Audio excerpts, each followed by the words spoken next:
Alam mo yung pakiramdam once ma-observe mo kung paano ang lahat ay may kanya-kanyang bahagi sa iglesia.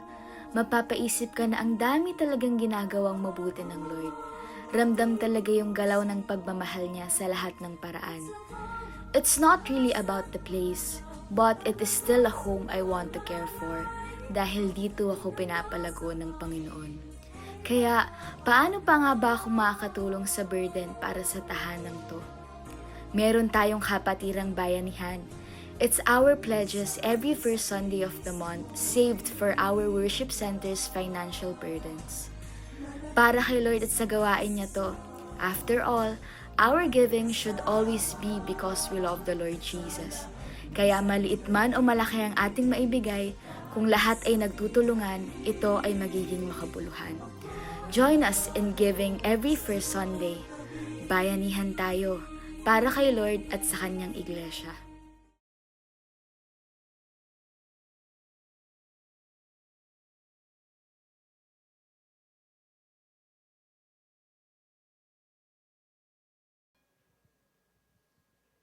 Good morning, church! Purihin po ang ating Panginoon sa isang pinagpalang umaga po na ibinigay niya sa atin. Maaari po bang magkamayan muna po ang bawat isa, magkamustahan po.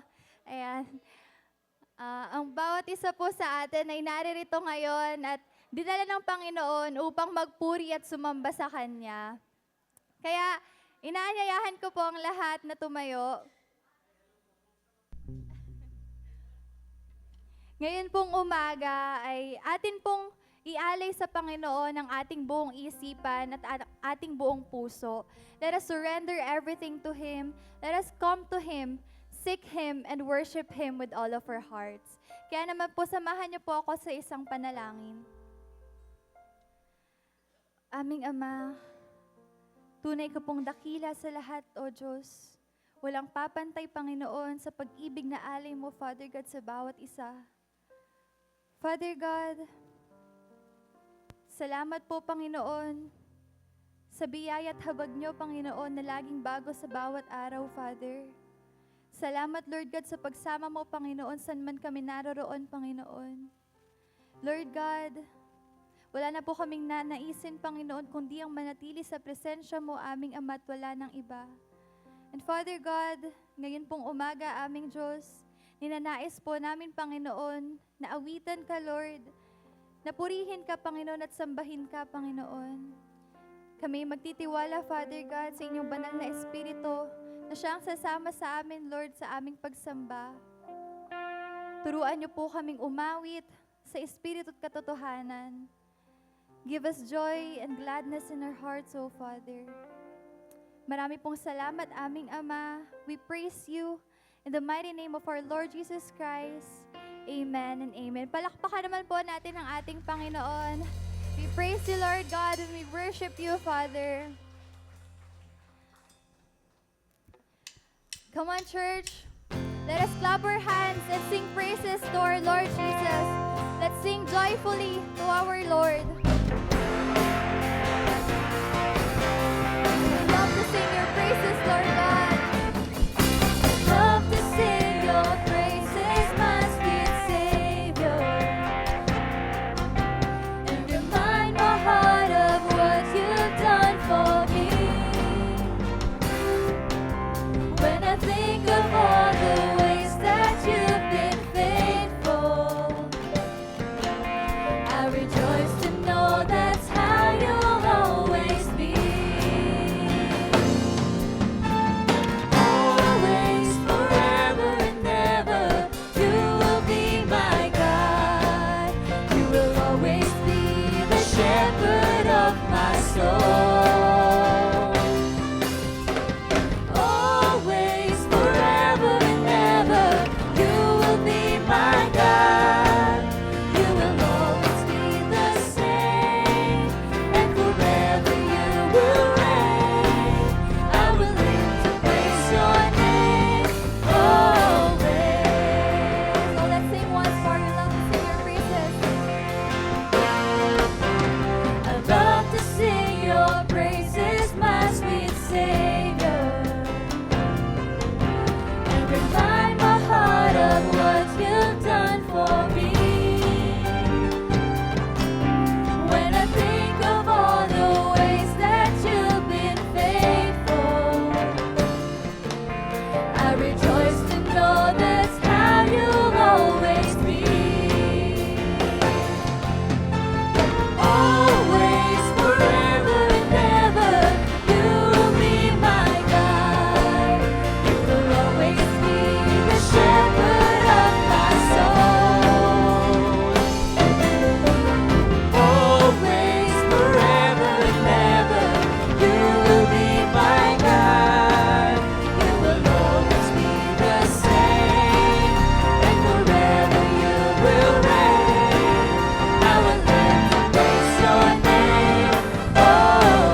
soul.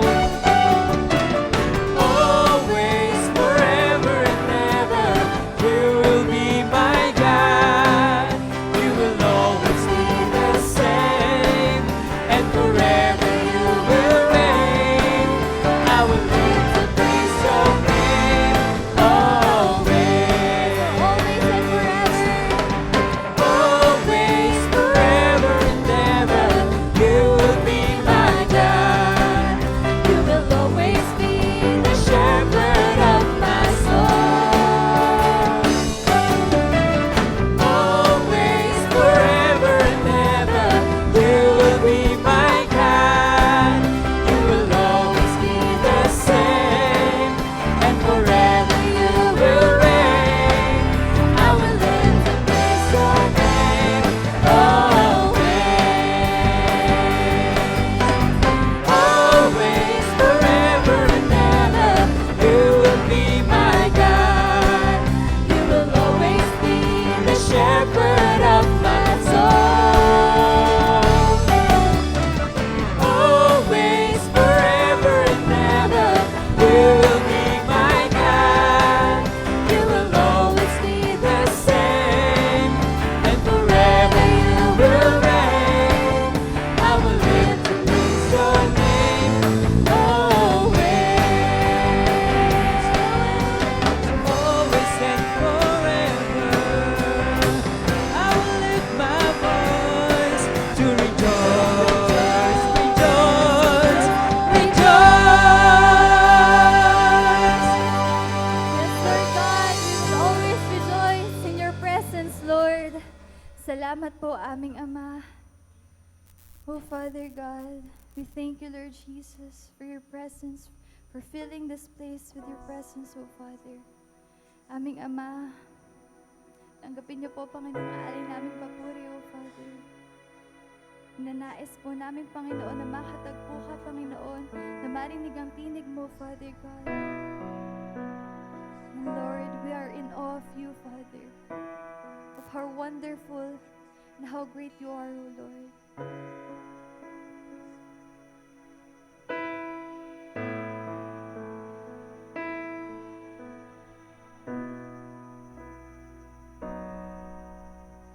Jesus, we enthrone you. We proclaim you are King. Standing here in the midst of us,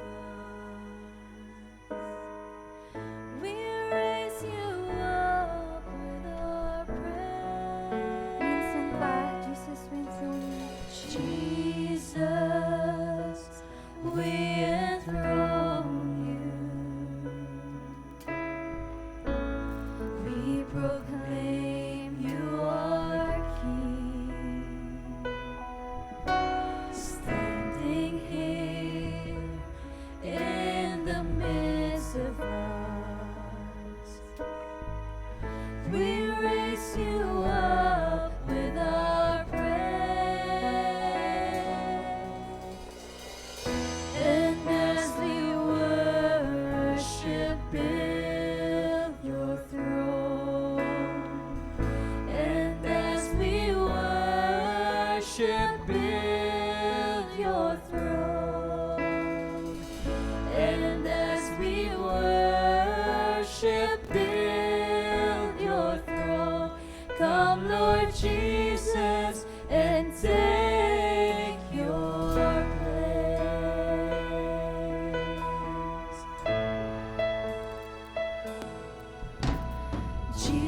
Jesus, we enthrone you. We proclaim you are King. Standing here in the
too marvelous for words,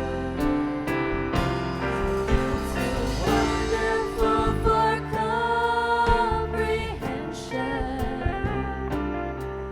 like nothing ever seen or heard. Who can grasp your infinite wisdom? Who can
Salamat po, aming Ama. Salamat, Lord God, sa presensya mo, Father God, that fills this place, O Lord. Thank you for revealing your glory to your people, aming Ama. O Father God,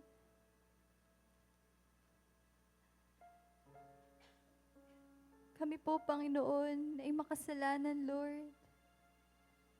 At hindi kami nararapat, Father God.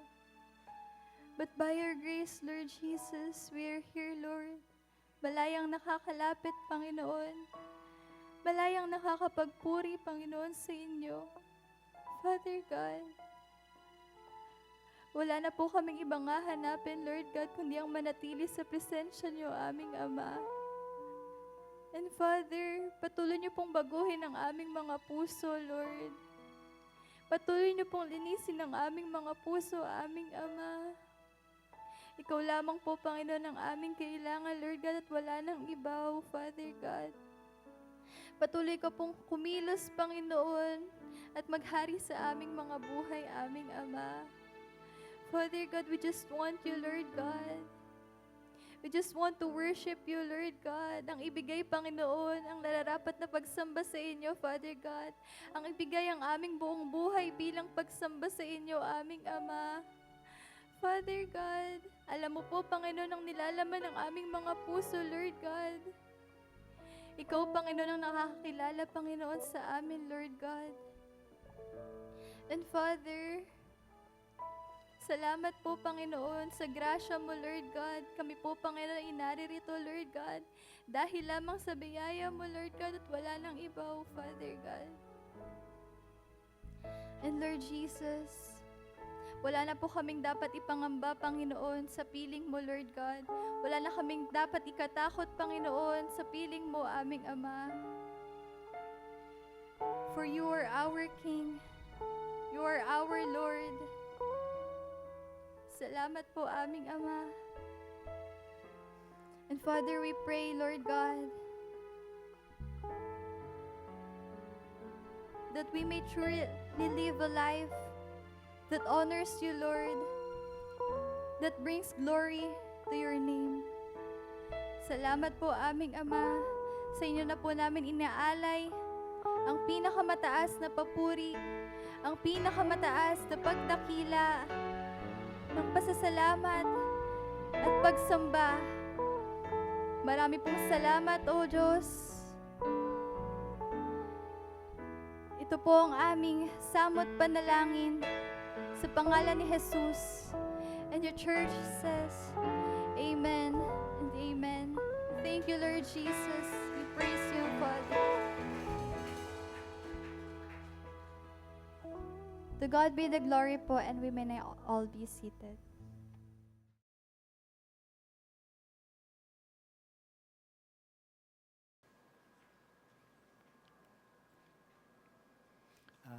Good morning po sa inyo lahat.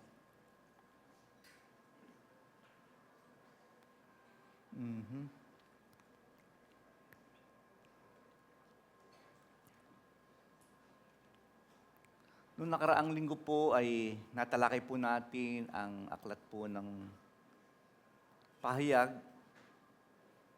Revelation. Dama ko po ay sinadya ng Panginoon na i-series po natin ng Book of Revelation. Bihira po kasi matakil naman ito talaga ng mga churches. Kaya lang, bigyan ko lang po kayo ng konting background dito. Today we are going to tackle Revelation chapter 6 concerning the seven seals in the book of Revelation chapter 6. Ang unang apat po rito ay ang the four horses. Probably we can tackle the four horses, ang apat na kabayo na ipinapakita po rito. Pero bago natin talakayin, ibigyan ko lang ko yun ng background dito. The importance of reading the book of Revelation is that we encounter the living Christ as God, not only as a man.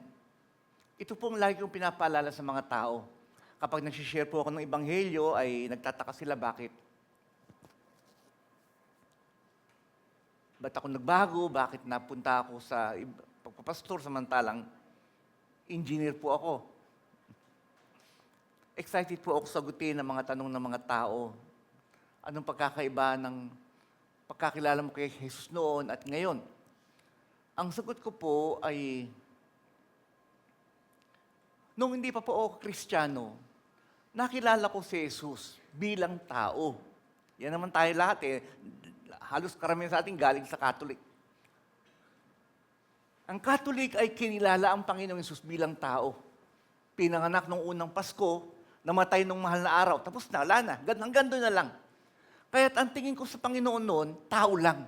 Mababa. Minsan nga, ang tawag ko sa kanya, Saint. Kaya, Santo Niño. Pero nung ako'y naging Christian, lalo na nung nabasa ko ang Book of John at Book of Revelation, nagbago ang pananaw ko. Ang ngayon, ang pagkakilala ko sa Panginoong Hesus ay hindi lamang isang tao, kundi isang Diyos. Kasi sa Book of John, doon mo makikilala na si Jesus ay Diyos na totoo. Pag binasa pa natin ang Book of Revelation, lalo nang grabe, makikita ko siya pala ang lumika ng lahat ng bagay kasama ng Diyos Ama at Espiritu Santo. Yun ang malaking pagkakaiba ng isang Kristiyano sa hindi Christian. Yung hindi Christian, kilala lang si Jesus bilang tao. Namamatay, nagugutom. Ha? Yan. Pero na naging Christian, iba. Kaya dito si St. John sa Book of Revelation, talagang manghang-mangha siya. Hindi na ho niya makilala yung Jesus na kanyang sinasandalan sa dibdib, na kanyang kausap na nagkatawang tao. At doon nagpakilala ang Panginoon, siya ang Alpha at Omega, ang makapangyarihang Diyos. At doon po, nakita ko po ang ating Panginoon. Kaya dito sa atin po ay kaya ito ho ang background natin, ano? Bago ho natin italakayin ng the four horses. Revelation, review lang ho ito. Meron po akong konting outline, bahala na ho kayo kasi lagi ko nito sinasabi sa inyo. Sa Book of Revelation chapter 1 ay ang pagsasalarawan ng panloob na anyo ng kaluwalhatian ng Panginoong Hesus. This is now the vision of the resurrected Christ, the vision of Christ in the form of God. Revelation chapter 1. Pinakita po ang anyo ni Jesus bilang Diyos. Kaya lahat ho ng tuhod, luluhod sa Kanya. Revelation chapter 1 pa lang ho yun. Grabe ang kapahayagan. Pagdating sa Revelation chapter 2, chapter 3, ipinakita naman po ang pagsasalarawan ng tunay na panloob ng kalagayan ng mga Kristiyano o ng church. Kaya yung 7 churches, sinagasaan po tayo lahat. Nakita natin kung sino tayo at kung saan tayo nagkamali. At nakita natin lahat doon ang ating pagkakamali. Nagbibigay ang Panginoon ng pag-asa. At ang pag-asang yun ay magsisi ka sa iyong kasalanan at balikan mo ang iyong unang pag-ibig. Repentance po. Pagdating sa chapter 4, ito po ay yung pagsasalarawan ng trono ng Diyos sa langit. Chapter 4 ay ang illustration po ng rapture of the church pagkatapos nito. Pagkatapos ng church from Pentecost up to the rapture, yan, pag kinuha na tayo ng Panginoon, ang eksena po ipinakita na ho ito sa langit. Pagdating sa Revelation chapter 5 ay ang pagsasaliksik ng karapat-dapat na humatol sa tao or the coronation and authority of our Lord at ang pagsulyap sa pagsamba ng mga hinirang at ng mga anghel ng Panginoon Jesus sa langit. Kaya last Sunday, meron po tayong worship night na tinatawag. Pinagdiinan po natin ang kahalagahan ng pagsamba sa Diyos at lahat po pati ho mga anghel, kasama nating inaawitan ang ating Panginoong Hesus. Ang ganda. Yun na ho yun. Now we're going to tackle Revelation chapter 6. This is now the removal of the seal for judgment. Ito na ho ang simula, entering the Great Tribulation. Kaya ko ho ito sinasabi sa inyo, kasi malapit na hong pumasok ang mundo sa Great Tribulation. Kasi malapit na ho ang rapture. Rapture and then Great Tribulation. Rapture dahil lahat ng sinabi ng Panginoong Hesus na palatandahan ay nangyari na. Andi dito na ho lahat yun. Mamaya sasabihin ko sa inyo. Kaya ito ho, it is the 3 series of judgment. Tatlo ho itong sunod-sunod bago ho magkaroon ng second coming of Christ. Ang una ho, the 7 seals, ang 7 selyo ay tao sa tao magpapatayan. Kasama na ho dyan ang digmaan. Ang sumunod po ay 7 trompeta Ang demonyo naman, dahil pakakawala ng Panginoon ng mga demonyo na nakakulong, papatay ng mga demonyo at pahihirapan ang mga tao sa buong mundo na maiiwan sa rapture. Pagkatapos naman ng demonyo, ang 7 mangkok, the 7 bowls, ito naman po yung plague, at kalikasan ang papatay sa mga tao. Kasama na ho dyan ang hailstorm, bagyo, lindol, and so on and so forth. Kaya lang ito ho ang meaning ng Revelation para sa atin sa ngayon. Ang kapahayagan po ay propesiya na hindi ho para takutin tayo ng Panginoon. Dito pinapahayag ng Diyos na ang Diyos ay siya po ang may hawak ng buong mundo. Kontrolado ng Diyos ang lahat ng bagay. Kahit may demonyo, kontrolado pa rin ng Panginoon. Walang magagawa ang diablo, libang papayagan ng ating Panginoon. Remember, tinakil po natin sa Psalms chapter 73. Why do the wicked prosper? Bakit yung mga salbahe ay umuunlad? Bakit yung sino pang mababait, sila pa ang naghihirap? At sinagot ng Panginoon yun, parang sa Habakuk. Huwag kang mag-alala, anak. Kontrolado ko lahat. Papatayin ko rin naman silang lahat. Kaya minsan, huwag tayong maiinis kapag nakakakita tayo ng injustices sa ating mundo.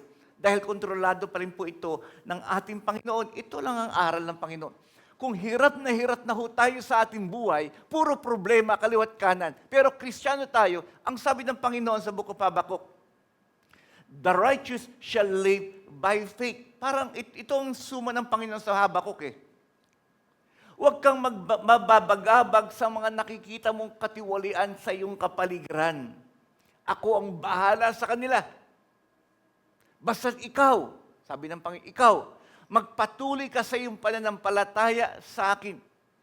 Huwag nawang maging hadlang sa atin ang katiwalian.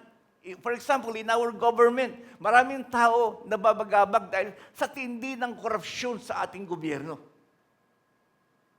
Sabi ng Panginoon, hayaan mo lang sila. Huwag kang mababagabag. Ako ang bahala sa kanila. Ikaw, magpatuloy ka. Kasi yung ibang tao, pagka ganong korupsyon, gusto nila gantihan. Hindi na rin ako magbayad ng tax, kinukurakot lang naman. Hindi ho ganon. Sabi ng Panginoon, you just continue to live by faith. Patuloy ho tayo. Kasi ang Panginoon po ang bahala. Mamuhay ka ayon sa pananampalataya. Yun po yung Habakkuk, chapter 1. Di ba? The just shall live by faith. Friends, because believers or Christians are called to persevere through trials and suffering. Iyan po ang isang panawagan sa atin ng Diyos. Kahit na ikaw ay nahihirapan sa buhay, magpatuloy kang sumampalataya, magtiis ka at magtiyaga ka, ako ang bahala sa iyo. And that is by faith. Huwag tayong madidiskaril, huwag tayong mawawala ng pag-asa. Kaya ito po ang ibig sabihin po ng Book of Revelation. That's why our faithfulness to God and service to one another will be rewarded according to the Book of Revelation. May reward naman talaga tayo, kaya tinakil natin yun sa 7 churches, ang Bema Judgment. Here are now the 7 seals as Jesus removes them. Yung 7 seals, di ba nakita ho natin sa Revelation chapter 4, chapter 5, na may isang trono. Sa trono yun ay naroon po ang Diyos Ama. Hindi po siya anyong tao. Basta't liwanag lang po siya. May isang trono na liwanag. Yun po yung Diyos Ama. At sa kanang bahagi ng Diyos Ama ay may isang scroll. Yung scroll po, para po siyang papel na binalunbon. Yan, nakabalunbon ganon. Yan, nakagayang po siya. Sa kanang kamay ng Ama. At yung scroll na yun, hindi pwedeng buksan dahil meron po siyang 7 selyo, 7 seals. At ang magbubukas lang noon, dapat yung karapat-dapat. Hindi pwedeng tignan. May mga letra ho yan sa loob at sa labas. Hindi pwede. Kaya't ang ginawa ng mga anghel, nagsaliksik sila. Sino ba, sa Revelation chapter 5, sino ba ang karapat-dapat tumanggap ng scroll na yun, yung aklat, para basahin, para maipaganap ang mangyayari? Kasi walang pwedeng magtanggal. Yung anghel, naghanap sa langit, naghanap sa lupa, naghanap sa ilalim. Wala silang makitang karapat-dapat. Siguro, isa-isa nila yung mga saint. Tinignan nila si Abraham, tinignan nila si Moses, tinignan nila ang mga propeta. Walang karapat-dapat tumanggap ng scroll. Even Moses, even Abraham, even Mary, maging si Pedro, hindi karapat-dapat. Nung sinabi ng anghel, wala kaming makitang karapat-dapat na tumanggap ng scroll na yun para ibigay muli sa tao ang titulo. Ang tawag ho ng mga Bible scholars doon ay the title of this world. Titulo ng buong mundo na inagaw ni Satan kay Eva at kay Adan. At muling kukunin upang ibalik sa tao sa millennium. Sino ang pwedeng tumanggap? Wala silang makita. Lahat ng saints at prophet, they are unworthy dahil lahat ng tao ay nagkasala, sabi ng Bible. Umiyak si John, iyak siya ng iyak. Panginoon, paano to? Wala na po ba kami pag-asa? Sumagot ang isang elder, huwag kang umiyak. Juan, merong isang nagtagumpay. Galing sa lahi ni David, sa tribu ng Judah. At yun ang Panginoong Jesus. Siya lang ang karapat-dapat tumanggap ng scroll at magtanggal ng 7 selyo at upang mapaganap ang puot ng Diyos sa buong mundo, upang ang buong mundo ay muling maibalik ng Diyos sa tao na inagaw ni Satan kay Eva at kay Adan. Diba? Remember Genesis? Binigay ng Diyos kay Eva at kay Adan ang buong mundo. Pangasiwaan niyo yan. Inyo lahat yan. Kaya lang nung nagkasala si Eva at si Adan, binigay nila ang mundo kay Satan. Kaya ang tawag ng Bible ngayon, si Satan ang hari ng sanlibutan. The God of this world. Pero ito'y inagaw ng Panginoon nung siya ay nagkatawang tao. Inalay niya ang kanyang sarili sa krus ng Kalbaryo upang ang sinumang sumampalataya ay huwag nang mapahamak, kundi magkaroon ng kaligtasan. At yung scroll na yon, may 7 selyo. Sealed po yun. Kumbaga sa atin, yung selyo ho, authority po yun. Walang sino man pwede magtanggal nun. Isa lang, Diyos lang ang pwede magtanggal. At nakita ho ni Juan ang Panginoong Hesus na animoy isang kordero na sugatan.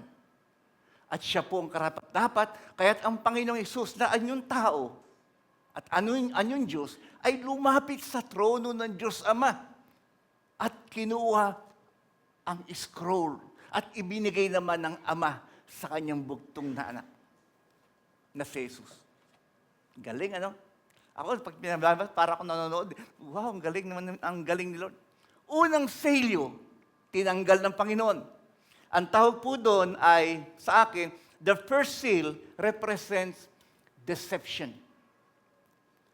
We are now living in the last days. For me, the theme of our last days is the theme of deception. Ito na ho yung panahon ng panlilinlang. Deception. At ang taong ito ay nakasakay sa isang puting kabayo. Kaya nga deception eh. Puting kabayo. Siya po ang magpapanggap na Kristo. Ang ibig sabihin ng Antichrist ay hindi lamang laban kay Kristo. Ang ibig sabihin talaga sa original ng Antichrist ay instead of Christ. Gusto niyang palitan si Jesus. Yun ang Antichrist. Huwag si Jesus, ako na ang kapalit niya. Yan. Ang tawag doon ay Antichrist. White horse. Nagkukunwari siyang malinis. Yan. Kaya ito ho ang deception. The second seal is puro diho ito. The second seal is division. The red horse represents war. The third seal is deprivation. The black horse, ito po ang panahon ng taggutom. Dito iiral ang tatakan na pag wala kang tatak, hindi ka makabibili, hindi ka makakapagtrabaho. 666 po yun. And then the fourth seal is the devastation, the pale horse, it means death, kamatayan. The fifth seal is determination, dahil yung mga iba ho ay, dito ho nakita ho ang mga tao na hindi nasama sa rapture, pero determinado sila na sumampalataya sa Panginoon kahit patayin sila. At ang Panginoon ay determinasyong iligtas sila. Kasi sa Great Tribulation, sa rapture, lahat ng totoong Christian na may relasyon sa Panginoong Hesus, kukunin ni Lord, dadali sa langit. According to 1 Thessalonians chapter 4, verse 16 and 17. Pero may maiiwan. Una, yung hindi Christian, syempre. Ikalawa, yung nagpapanggap na Christian pero hindi totoo. Di ba? Remember, I told you already, paulit-ulit ko sinasabi, hindi lahat ng Christian totoo. Hindi lahat ng church totoo. Hindi lahat ng pastor totoo. Magkakaalaman niyang pagdating ng rapture, maraming maiiwan. At pag naiwan sila, doon, ay, bakit gano'n? Panginoon, patawarin niyo po ako. Hindi ko kayo sineryoso. Kaya lang, huli na ang lahat. Hindi ka nakasama sa church. Pero, doon sa Great Tribulation, dahil alam mo, hahabulin ka ng Antichrist. Magre-repent ka kay Lord, tatanggapin mo siya, hindi mo siya itatatwa kahit patayin ka. Kaya yun ang sinabi ron, nasa altar sila. Kasi ang altar ay isang lugar ng paghahandog, the sacrifice. Martyrdom ang ibig sabihin. Ang iba naman, sa Great Tribulation na maliligtas ay yung tumanggap ng Ebanghelyo sa pangangaral ng 144,000 na mga Hudyo na ikakahalat ng Panginoon sa buong mundo, mga evangelist na mga Hudyo. Sila rin, tatanggapin nila ang Panginoon kahit patayin sila. So, yun ang dalawang klase. So, kaya ako sabi ko, grabe, kung ang mga Kristiyano ngayon ay hindi nila siseryosuhin ang Panginoon, kawawa kayo. Buti pang hindi na lang kayo naging Christian. Siseryosuhin mo rin pala ang Panginoon. Dapat ngayon na, huwag mo nang seryosuhin ang Diyos sa Great Tribulation. It is too late. Maliligtas ka rin. Kaya lang, dadaan ka sa butas ng karayo.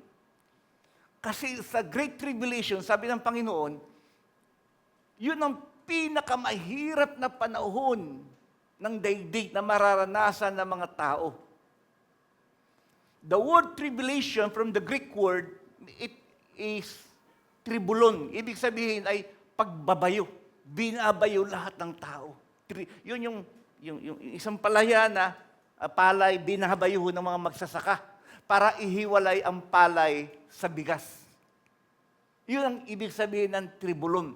Sa buhay ng tao, babayuhin ka. Tayo, bayuhin ka lang ng bagyo.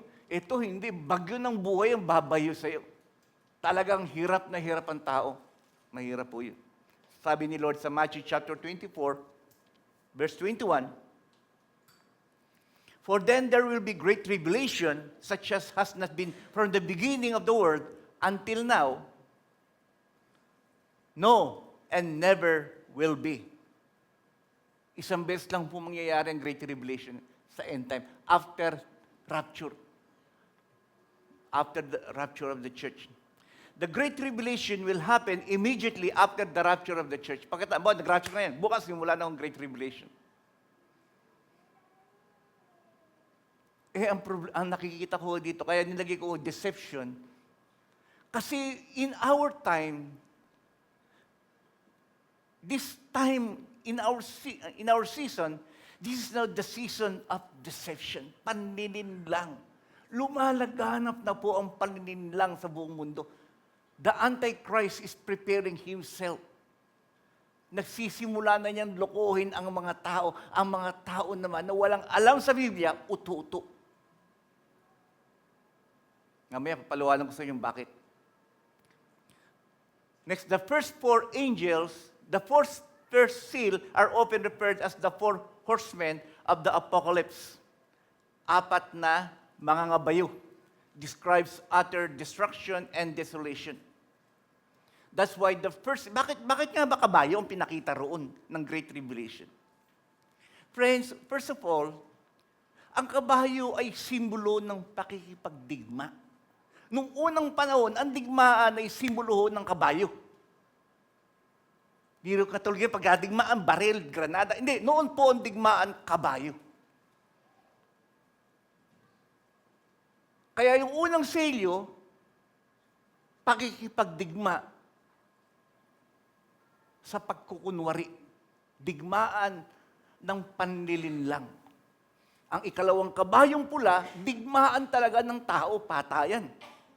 Ang ikatlong kabayo, the black horse, digmaan ng taggutom. Ang mga tao agawan sa pagkain, walang makain. Ang ikaapat na kabayo, digmaan ng kamatayan dahil napakaraming mamamatay.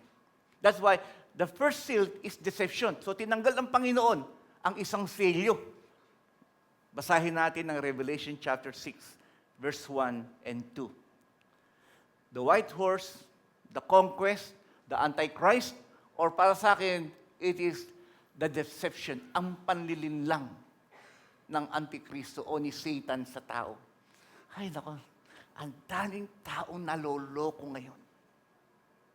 Let's read.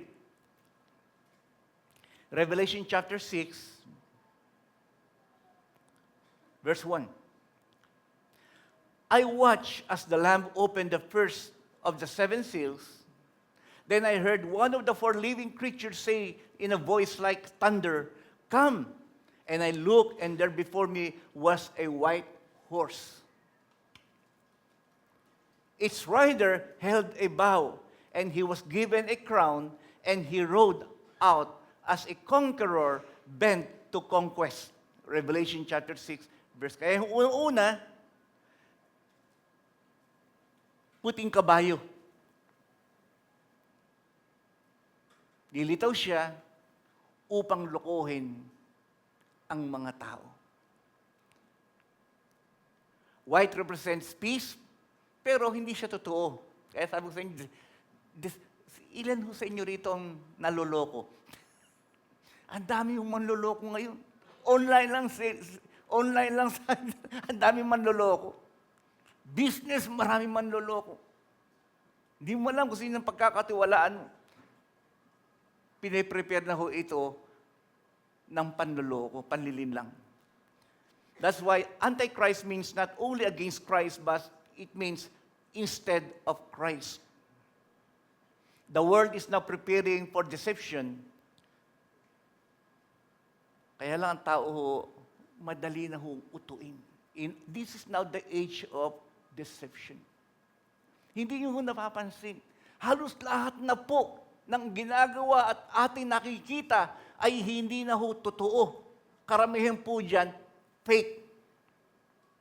Peking kapayapaan. Yung pinirmaan last month sa Middle East. Artificial intelligence. Yan ang laganap ngayon. Sa salita pa lang artificial, peke na. Totoo ba yan? Hindi, artificial lang yan. By the way, watch out. Yung mga gumagamit ng ChatGPT, hindi ho lahat ng sinasabi roon ay totoo. Baka ma-deceive po kayo. Minsan nag-try po ako, ChatGPT. Nagsisimula pa lang ako, ang challenge sa akin, papayag ka ba lahat ng documents mo sa laptop, babaguhin ko. Kinabahan ako. Nireject ko, hindi pwede. Kasi itong artificial AI, artificial intelligence, lagahan na po ito sa mga cellphone, sa internet, lahat. Kahit ito sa mga movies, pag pinapakita, hindi yung mga totoong tao yun. Akala nyo totoo, pero imagination lang po yun. Sa ChatGPT, lahat ng tanong ninyo, sasagutin niya. Mag-ingat kayo, hindi lahat ng sagot niya totoo. May totoo, may hindi, halo-halo. Ang balita nga, ang iba, ito, malungkot ng ibang pastor, umaasa sa preaching ng sermon sa church, sa ChatGPT. Ibibigay niya ang outline ng Biblia sa'yo. Ang ganda. Pero pag hindi mo nabasa Biblia, maliligaw ka kasi hindi totoo lahat. Meron nga doon na sinubukan Tinanong po yung ebanghelyo yung ang babaeng prostitute na nahuli. Sabi niya, si Jesus, kaya niya pinauwi yung babae, huwag ka na magkasala, sige umuwi ka na. Ang sagot daw ni Jesus, umuwi ka na nagkasala, ako rin kasi makasalanan. Hindi, sabi ko, grabe to, ang salbahe. Si Jesus daw may kasalanan, kaya hindi niya rin daw binato yung babae. Pinauwi na lang niya. Kaya ang sagot ko sa mga tao na gumagamit ng Bible sa internet o sa inyong cellphone o sa inyong iPad, huwag niyo kayong aasa sa technology, malibang basahin niyo muna ang Biblia na yari sa papel. Para sure. Nagbabasa rin ho ako ng Bible sa cellphone, internet. Pero bago ko binabasa sa kanya, binabasa ko muna itong Bible. Kasi ang daling dayain ng Biblia ng artificial intelligence. Ilalayo ka sa Panginoong Yesus. Matalino. Yung isang pastor, nagtanong, igawa mo nga ako ng outline ng prayer, yung magandang prayer. Ang sandali lang, binigay sa kanya prayer, ganda. Wow, ganda ng mga word. Ang problema, yung prayer na yun, walang espiritu, walang kabuhay-buhay. Diba sabi ni Lord? Romans chapter 8 verse 16, we do not know how to pray as we should, but the Holy Spirit teaches us the way, the right way. Kaya pwede kang magsulat ng panalangin. Humingi ka doon sa AI. Bibigyan ka, ang gaganda ng kataga, ang gaganda. Kaya yung panalangin, wala ko sa pagandahan ng salita. Nasa anointing ng Holy Spirit ang sikreto. Ganda ho ng prayer. Kaya lang, robot yung nagpe-pray. Walang kakwenta-kwenta, artificial intelligence. Hindi katulad ng totoong Christian, pag nagpe-pray siya, hindi niya alam kung anong sasabihin niya. Pero dumadaloy sa kanya ang Espiritu Santo na nagtuturo ng tamang panalangin na may damdamin at may relasyon sa Diyos. Naintindihan niyo ba? Kaya ang buhay ng Kristiyano hindi patalinuhan. Relasyon sa Diyos. Magpe-pray ka, tiyakin mo may relasyon ka sa Panginoon, mahal mo si Lord. Dahil kung hindi mo mahal si Lord, hindi ka tuturuan ng Holy Spirit kung paano mag-pray. The Holy Spirit teaches us how to pray if we love Jesus Christ. Jesus said that in John chapter 16. When the Spirit of truth comes, He will teach you everything. Tuturo niyo sa inyo ang lahat ng katotohanan. Sabi ko, Lord, napakapanganib pala ng artificial intelligence. Maraming kabataan. Alam po ninyo, ang artificial intelligence pwedeng gamitin sa tama, sa edukasyon. Yan. Paano ayusin yung kotse mo? Okay lang ho yun. Pero pagdating po sa spiritual, maawa ho kayo, huwag ho kayo hihingi sa AI ng spiritual Bible interpretation. The AI or artificial intelligence cannot interpret the Bible. Only the Holy Spirit can interpret the Bible right. Kaya yung AI po pinagsama-samang kuro-kuro at isipan ng mga totoong pastor at mga falsifikado at mga atheist. Huwag ho tayo sasandal doon.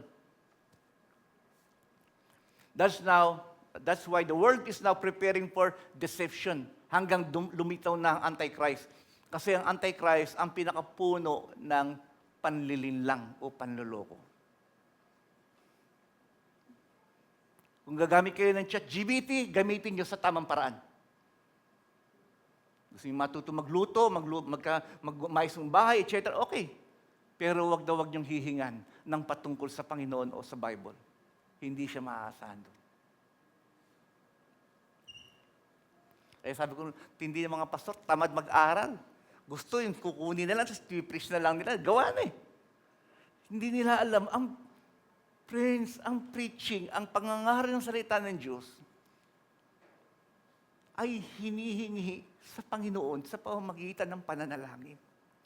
Hihiramin ko muna ang puso ng Diyos para sa inyo. Tsaka sa akin, ibibigay ng Panginoon ang buong larawan ng kanyang mensahe. Ito, anak, ang gusto ko sa kanila. Sabihin mo sa kanila ito.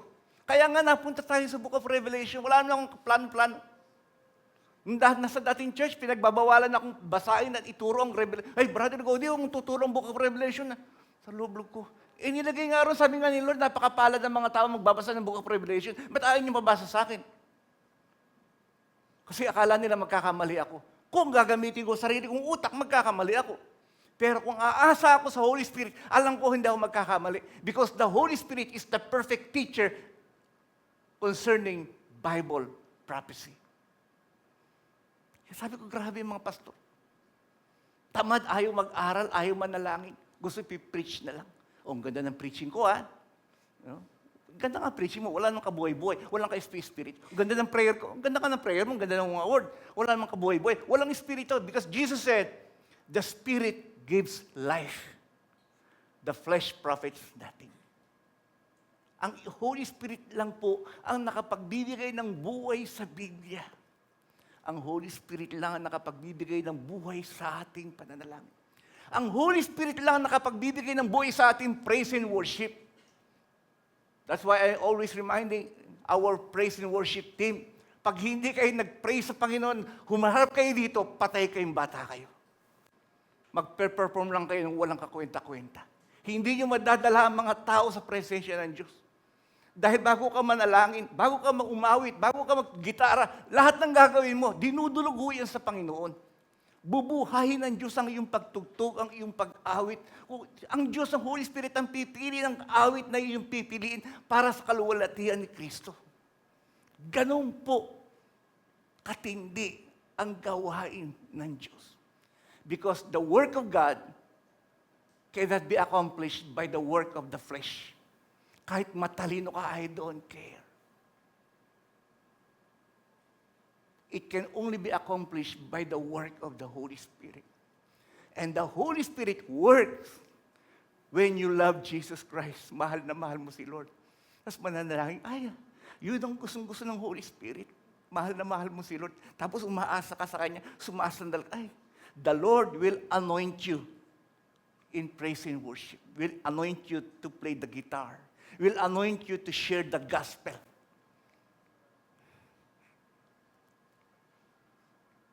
Kaya ang preacher, hindi nyo lang alam, ang totoong pastor, bago mag-preach yun, umiiyak yan sa Panginoon.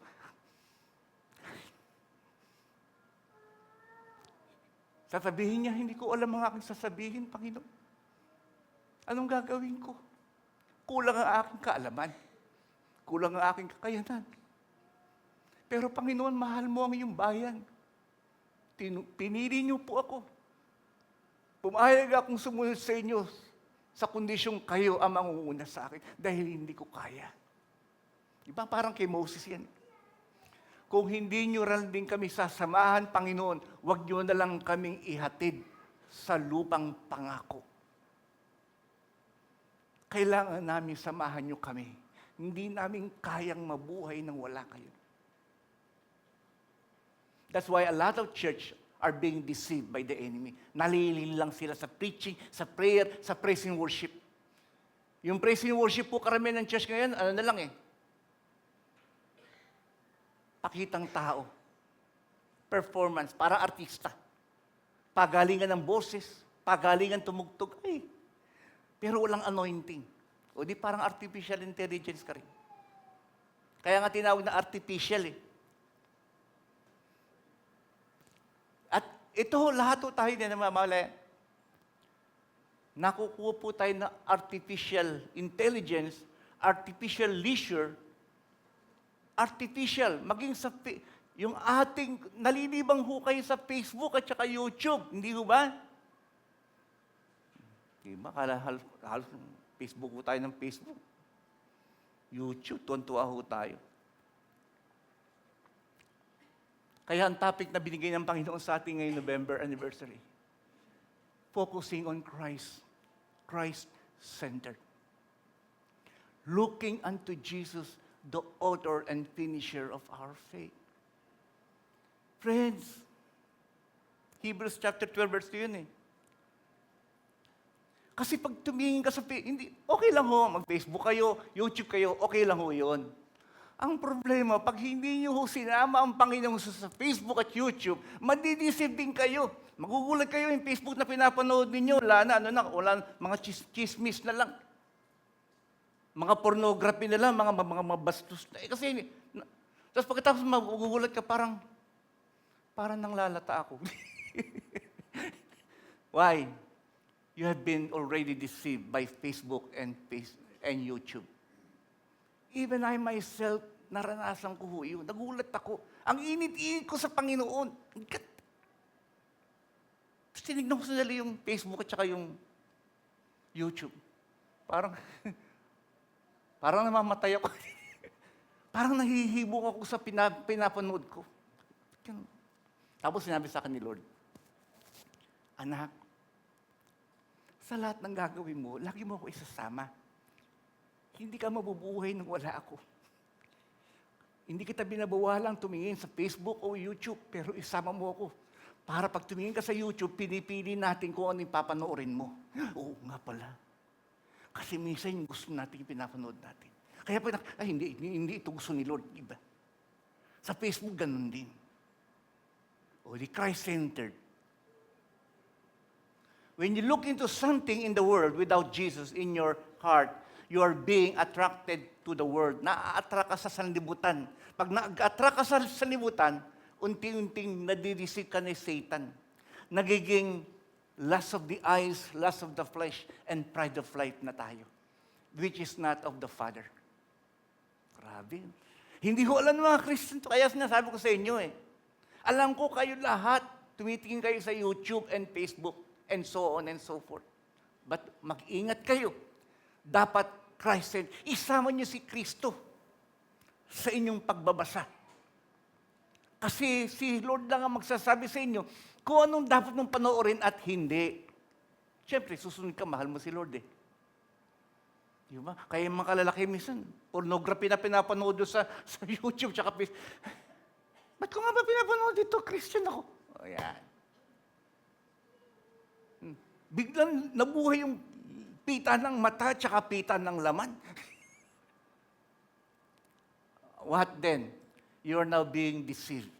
Nalinlang ka na ng espiritu ng Antikristo. Masarap yan Maganda yan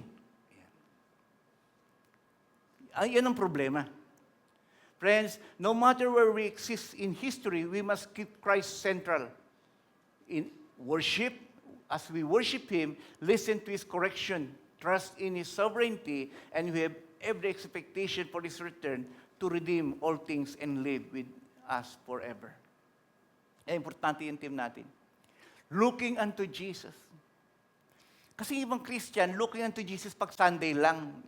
Praise and worship. Looking unto Jesus pag Sunday. Babasa tayo ng Bible. Pag Lunes hanggang Biyernes, wala nang looking unto Jesus. Looking at YouTube niya, tsaka Facebook. Hindi sinama ang Panginoon. O di bumagsak ka. Nadisibo tayo. Hanggang sa tayo po mismo, nagkakasala na tayo. Ang dali ho natin matangay. Remember, this is now the age of deception. Panlilin lang na ho ng kaaway ito. Maraming Kristiyano naloloko. The moment that we tanggalin lang natin ang pananaw natin sa Panginoong Hesus, patay ka na. Remember, in Matthew chapter 14, nakita ng mga alagad, ang Panginoong Hesus naglalakad sa tubig. May bagyo. Sabi ni Pedro, Panginoon, lalapit ako sa iyo. Sabi nila, sige, di ka, lapit ka sa akin. Lakad ka sa tubig. Pedro, baba ng bangka, lakad doon siya, nakatingin sa Panginoon. Hindi siya nalulunod, nakatingin. Pero nung inalis niya yung paningin niya kay Jesus, tumingin siya sa alon, nalunod na siya. Ay, Lord, help me. Yun yung aral. Pag tayo ay nabubuhay, lumalakad sa mundong ito, let us always focus on Jesus Christ. Huwag niyong aalisin ang paningin ninyo kay Jesus. I'm not talking about physical, but in our heart. Looking unto Jesus, the perfecter, the author and perfecter of our faith. Kaya si Pedro, ang aral sa kanya, lalapit ka rin lang sa Panginoong Hesus. Huwag mo nang alisin ang paningin mo sa Kanya para hindi ka lumubog. Kasi pag inalis mo yung paningin mo sa Kanya, ang init-init natin sa Panginoon, katatapos na ng praise and worship night, inalis ang paningin. Tumingin na tayo sa YouTube tsaka Facebook. I'm sorry, yung lagi nagagamit ko. O kaya sa sanlibutan, sa material things. Ay, nako, unti-unti na ho tayo nalulupay-pay. Yan na, discouraged na ho tayo. Nagkakaroon na tayo ng masasamang pita ng laman at pita ng mata. Because inalis natin ang paningin kay Kristo. Yun, sa akin yung po ang aral. Kaya ang sabi ni Lord, huwag mong aalisin. Anong gagawin ko po, Lord? Kahit saan ka pumunta, kahit anong gagawin mo, kahit magbasa ka ng Facebook, lagi mo akong kasama, anak. Ituturo ko sa iyo kung anong babasahin mo at hindi. Ako lagi nga alalahanin para hindi ka lumubog. That's why sabi ni Lord sa Matthew, basahin ko lang sa inyo, Matthew 14, verse 29. Jesus said, "Come." So Peter got out of the boat and walked on the water and came to Jesus. Verse 30. But when he saw the wind, yan, hindi na siya nakatingin kay Jesus, tumingin na siya sa alon, sa bagyo. Bagyo, it represents problem. Lahat tayo may problema. Huwag niyong titignan ang problema ninyo, tignan niyo rin si Jesus. Kasi pag tinignan ninyo ang problema ninyo, lulubog din kayo. When Peter saw the wind, he was afraid. Yan. Diba kaya takot tayo sa problema eh. Meron mga kakilala rito eh. Nabalitaan, bumabagsak ang Pilipinas, nagtatanggalan ng trabaho. Totoo ho ito. Maraming bangko ho nagsasara. Marami ho mga negosyante umaalis sa Pilipinas. Tapos nawalan ng trabaho. Sabi nung nanay, "Naku po, paano niya wala ng trabaho, anak ko? Mamatay na kami ng gutom." Sabi ko, grabe. Akala ko ba Christian yun? Bakit na? Umalis lang ang investor, natakot na. Yan ang ibig sabihin. Una nakatingin sa Panginoong Hesus, nung nakakita ho ng bagyo, lumubog. Tapos iiyak-iyak. "Panginoon, iligtas mo ako." Nabuti na lang, mabait si Lord. Sige, di ka. Ikaw kasi, inalis mo yung paningin mo sa akin kaya ka lumubog. Friends, timing na timing yung ating topic sa anniversary. Looking unto Jesus, the author and perfecter of our faith. Kahit marami kayong bagyo, just look unto Jesus. And he was afraid and beginning to sink, and he cried out, "Lord, save me." Friends, do not remove your eyes on Jesus. Lahat ng gagawin natin, kahit magnegosyo kayo, mag-internet kayo, mag-artificial intelligence kayo, okay lang. Pero sa amin yung si Kristo ang Panginoon. Just look unto Jesus. The world will be deceived by this white horse rider. It represents battle. Ito, ang dami mo. Kaya ako nalulungkot maraming tao naluloko Why? Because they do not love. Basahin nga natin. 2 Thessalonians chapter 2, verse 9. Ikalawang Tesalonica, kapitulo 2, talatang 9. Babasahin ko sa inyo, Importante ho ito Tingnan natin bakit may mga taong naloloko? Di ba ayaw natin walang lokohan. Ba't ka niloko? Uto ko kasi. Hindi, ito. Ito sabi ng 2 Thessalonians chapter 2, verse 9. Basahin ko sa inyo.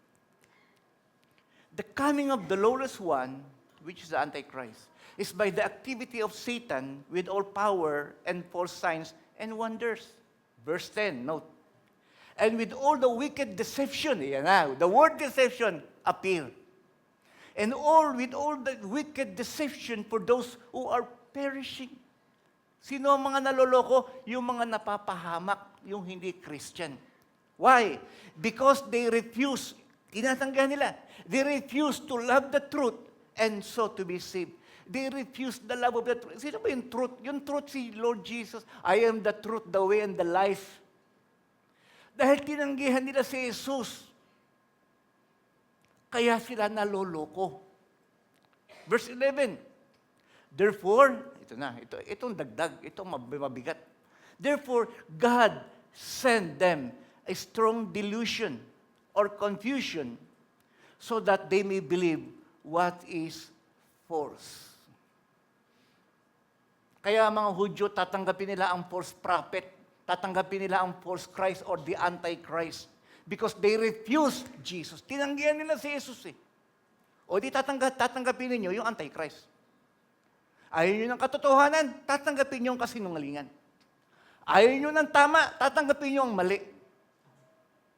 Yun po ang buhay. Kaya therefore God sent them a strong delusion. Strong hindi ho para lituhin lang yung tao. Strong delusion so that they may believe what is false. Why? In order that all may be condemned who did not believe the truth but had pleasure in unrighteousness. kaya pinarusahan. Ang tawag ho doon, pinatigas na ng Diyos ang kanilang puso. Kaya pag hindi mo mahal ang Panginoon, madali kang maloloko ng espiritu ng Antichrist. You will be deceived. Kaya maraming tao nga, hanggang ngayon sa Biblia, hindi na matanggap na si Jesus Diyos. Kaya pag nagsishare ako ng Katolikong tao, sinishare ko ng gospel, di ba, Katoliko ka rin naman? Paano pagkakaiba nun? Di ba, kilala mo na si Jesus noon? Tsaka, ito ho pagkakaiba, sabi ko. Noong hindi pa ako Christian, kilala ko si Jesus bilang tao. Hanggang doon lang, mambabaw. Pinanganak nung Pasko, namatay nung mahal na araw. Tapos na. Pero nung naging Christian po ako, sabi ko, binasa ko po yung Book of John, tsaka Book of Revelation. Wow, doon ko nakita si Jesus pala, Diyos, makapangyari. Yun na, humanga na ako. Ay, grabe, siya pala ang lumikha sa akin. Hindi sa akin tinuro yun nung bata ako. Nung bata ako, pinakilala nila si Jesus bilang santo. Santo ninyo. Saint lang yan Tao lang yan O di, mababaw. Pero nung naging Christian, yung Holy Spirit, sinabi sa atin, anak, si Jesus ay taong totoo, subalit Diyos din siyang totoo. Ngayon ipapakilala ko sa iyo ang iyong Diyos na lumikha sa iyo. Walang iba kundi ang Panginoong Jesus.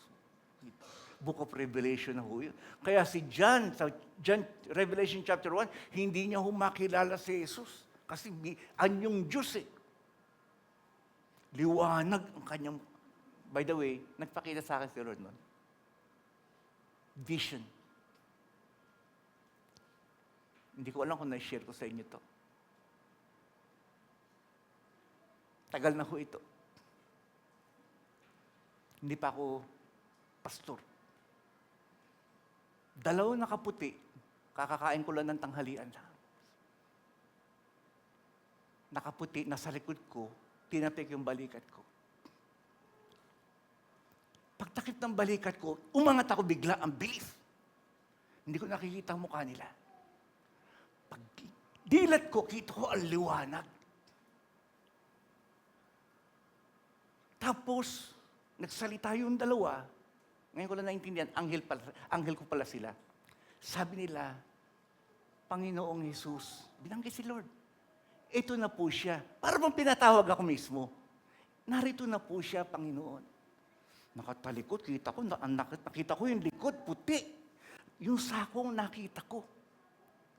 Sabi ko, sino kaya ito? Kinakabahan ko. Tapos unti-unting humarap sa akin, pagharap sa akin, tugtog talagang kumakabog ang dibdib ko.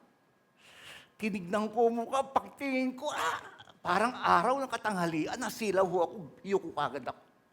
Hindi ko nakita ang mukha niya.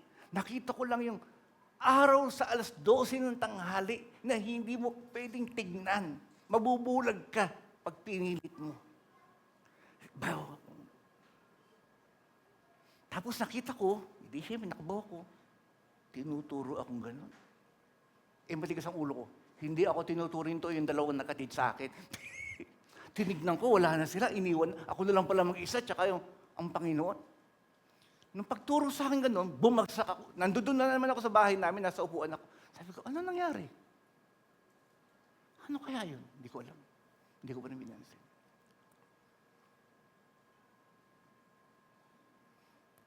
Kaya ako sinishare sa inyo ito kasi this is my experience. Karanasan ko to kung sino si Jesus. Nung hindi ko pa rin pinansin, tanghali na naman, 2 na naman, natutulog na ho ako. Ginigising, Godi, tawag ka ng Panginoong Jesus. Binanggit na naman si Lord. Bakit? Tinatawag ka niya kasi aani na raw kayo. Gusto ka niyang isama, aani. Gusto mo ba? Opo, sabi ko, sasama ako. Vision ho yun, nawala yung bahay namin. Hindi ako tulog, hindi ho pa naginip yun. Kaya kayo po, produkto ng pag-ani. Umaani na ho ang Diyos sa pamamagitan ko. Kayo ho ang inaani ni Lord. Tinawag kayo ni Lord, katulad din sa akin. Pero hindi ko pa rin pinakinggan yun. 7 ho yun Yung huling-huli, umiyak na ho ako. Sabi niya sa akin, Christian na ho ako nun, pero Kristiyanong mababaw. Yung paatin-atin, pag singgo, pa-easy-easy. Parang Christian ganun eh. Basta umaatin lang ng church. Hindi pa rin ako sumusunod. Basta umaatin ako. Basta umaatin lang ng church. Okay lang. Kasi baka lang ng linggo, okay na. This time, nasa kitchen naman. Vision ho ito. Nagsalita siya. Nakita ko siya nakatagilid. Dati nakatalikod, ngayon nakatagilid na. Sabi sa akin, ikaw lang. Ayaw mong maniwala sa akin. Nasa sinapupunang kapalaman ng nanay mo, kilala na kita. Ako ang lumikha sa iyo. Sa katunayan, ako ang nagbigay ng iyong pangalan. Bakit ayaw mong sumunod sa akin? Umiyak ako. Tapos bumalik ako sa bahay namin. Sabi ko, nung siya nagpakita, papunta na ho ako sa Saudi. Inayos na ho ng bayaw ko yung papeles ko. Kasi mechanical engineer po ako eh. Gusto kong kumita ng pera. Ang problema, tinatawag ako nilo para mag-preach ng gospel. Wala namang pera sa gospel. Kaya nung sinabi ko sa nanay ko na magpapastor ako, sinumpa ako. Ay, walang kwenta. Gagapang kang para ahas. Magugutom ka. Hindi ka mabubuhay. Kasi akala niya sa mga pastor yun ang hihingi ng pera sa bus tsaka sa palengke. Sa loob-loob ko, wala akong pakialam. Wala akong pera. Gusto ko lang sumunod sa Panginoon. Nung sumunod ako sa Panginoon, hindi ako nagsisi. Tapos kinonfirm ni Lord, sabi ni Lord sa akin, akong bahala sa iyo. I will anoint you. Pupuspusin kita ng aking Espiritu Santo. Ipapahayag mo sa aking mga anak ang aking salita. Ang gagawin mo, anak, ilalapit mo ang kanilang puso sa akin upang lubusan nila akong makilala, upang malubos ang kanilang kagalakan sa akin.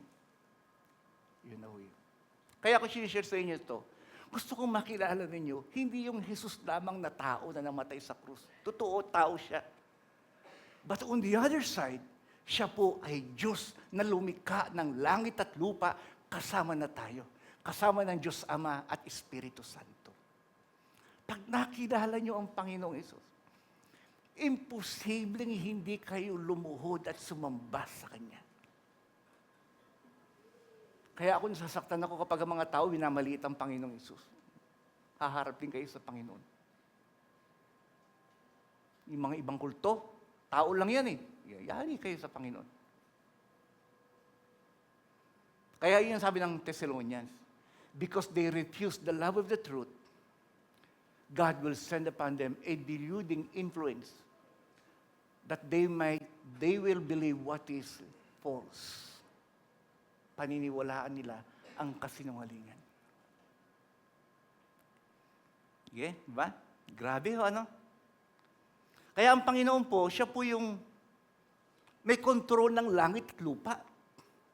Kung meron mang Antikristo, it is because God gave them the power para nilangin ang mga tao na ayaw sa Panginoon. Basahin nga natin ang Revelation. Medyo puro scripture po tayo. Revelation chapter 17, verse 16.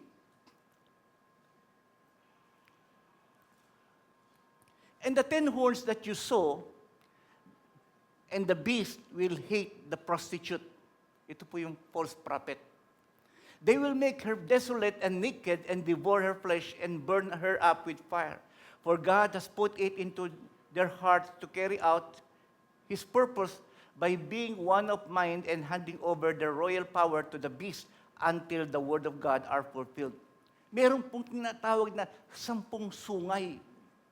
Now, sa Biblia, pag binanggit ang sungay, hindi ho nangangahulugan ng salbahe. Horn represents power, kapangyarihan. 10 horns, 3 kapangyarihan. Ang ibang mga Bible scholar, ang tawag dito, the 10-Nation Confederacy, or what they called as NATO, North Atlantic Treaty Organization. Mga bansa po ito sa Europe, kasama ang Amerika. Kasama sila sa Antichrist eh. Galamay po sila eh. Diba? Kaya yung mga hari, for example, presidente natin, Marcos, Diyos na nagtayo dyan eh. Bakit? Ewan ko, siya binigay ni Lord eh. Proverbs chapter 21, verse 1. The king's heart is in the hands of God. He will place it wherever He wants. Kontrolado ng Diyos yung hari. That's why this kingdom, federation are formed in Europe and is going to have a leader. Magkakaroon sila ng leader. Nag-aanin ako na. Sa palagay niyo, sino pwedeng maging leader ng NATO? Ng 10-nation confederation? Lumalabas po, Amerika, si Trump.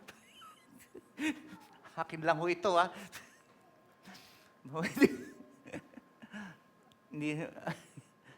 This might be not a prophecy, but this kingdom federation formed in Europe. They will, sabi, ipaipahiram niya, bibigay nila sa kanya ang kanilang kapangyarihan. NATO ho ito. By the way, ang NATO po, karamihan ay atheists. They do not believe in God. Kaya nangyaring peace treaty sa Middle East last month, naalala ho ninyo? Peace treaty ho ito ng Prime Minister ng Israel, President Trump, at saka si Kushner, yung manugang ni President Trump. Yung iba sabi, siguro si Kushner ang Antichrist. Hindi ho, pwede rin, pwedeng hindi. Kaya lang siya ho yung nagpasimuno ng Abrahamic Covenant. At saka siya po ang may pasimuno ng peace talk sa Middle East. Ito ang nakakamangha. Mayaman po itong si Kushner.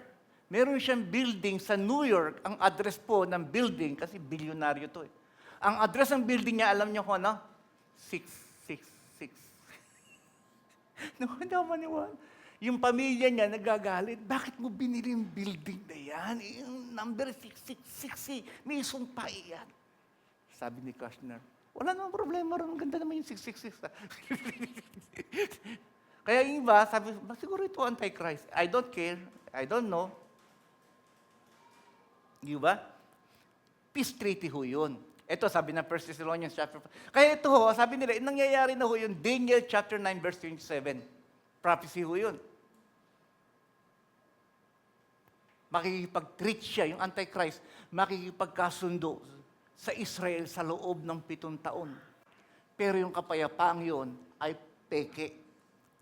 Madidisip sila dahil yun ay kapahamakan. 1 Thessalonians chapter 5 verse 3. People are saying there is peace and security. Then, sudden destruction will come upon them as a labor pain come upon a pregnant woman, and they will not escape. By the way, 2 days ago, ang presidente ng Amerika ay pinahanda to activate the nuclear bomb in the United States. Nuclear po ito. Kaya nakaabang na rin po ang Red Horse. Ang digmaan ng nuclear. Nuclear ho ito.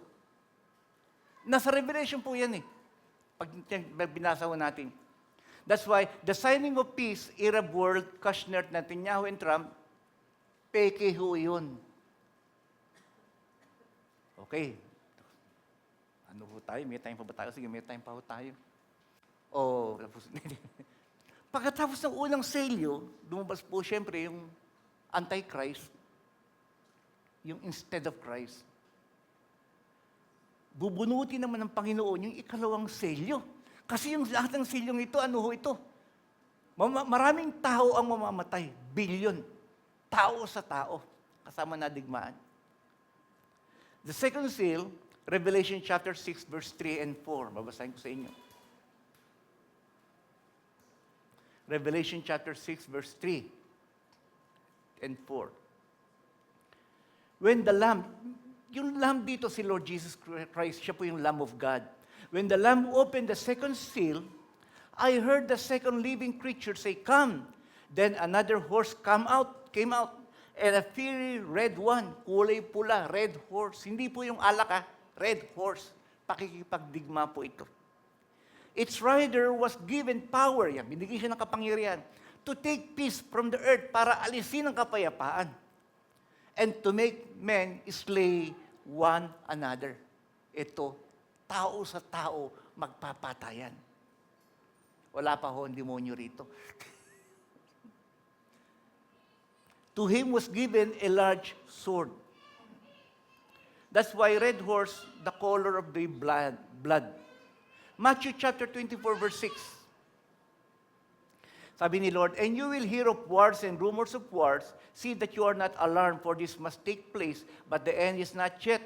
For nation will rise against nation and kingdom against kingdom, and there will be famines and earthquakes in various places. All these are but the beginning of birth pains. Friends, pag ang church, wala na tayo rito, ang mga tao ay maging ubod ng sama, magpapatayan. Brother will kill, magkakapatid, papatayin ng kapatid. Mag-iina, mag-aama. There will be dead, makakakita kayo ng mga patay sa kalsada, nabubulok na at mababaho. Sabi ng Luke chapter 21, verse 23, alas, for women are pregnant and for those who are nursing infant in those days, for there will be great distress upon the earth and wrath against these people. Balikan ho natin yun. Let us go to the third seal. The third seal is deprivation. Ibig sabihin ng deprivation, gutom.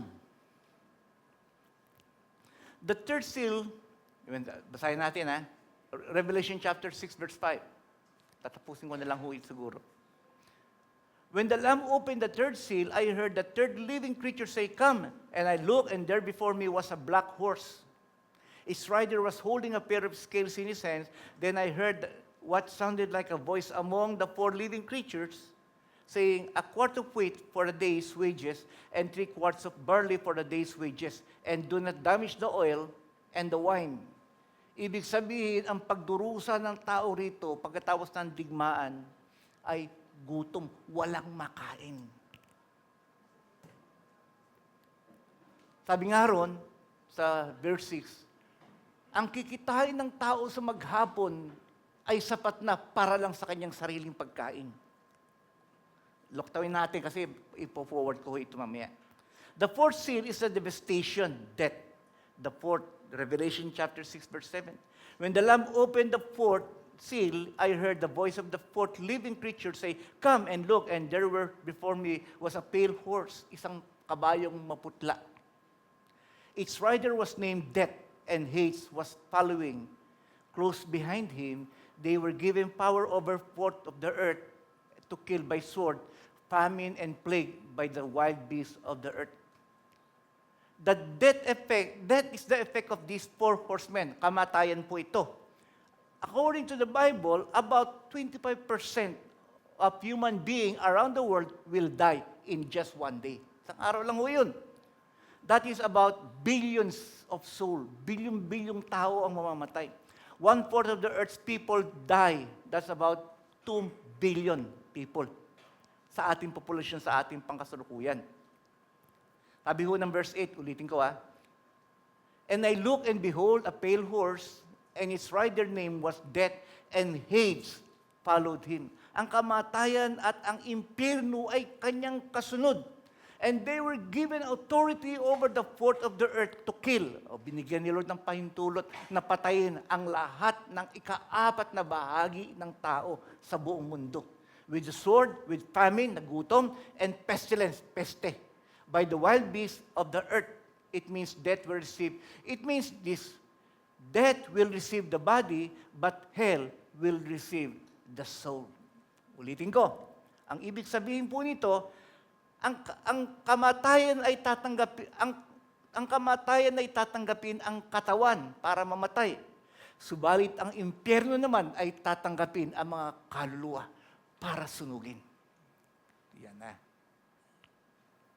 Friends, no one can escape this great risk. Maniwala ho kayo. Kaya sinasabi ko na sa inyo ito, walang taong makakatakas dito.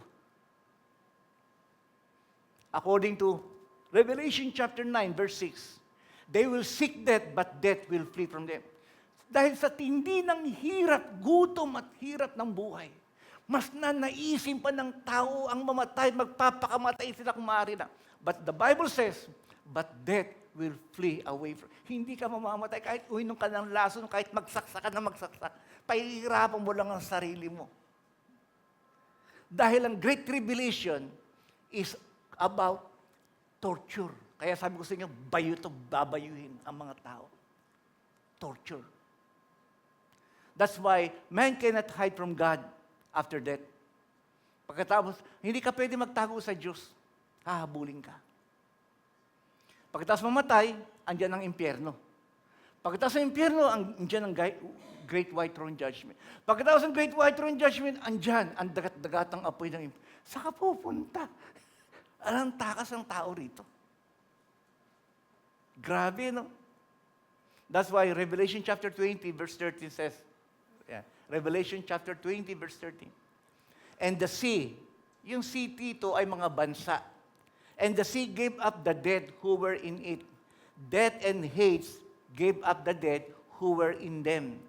And they were judged, each one of them, according to what they have done.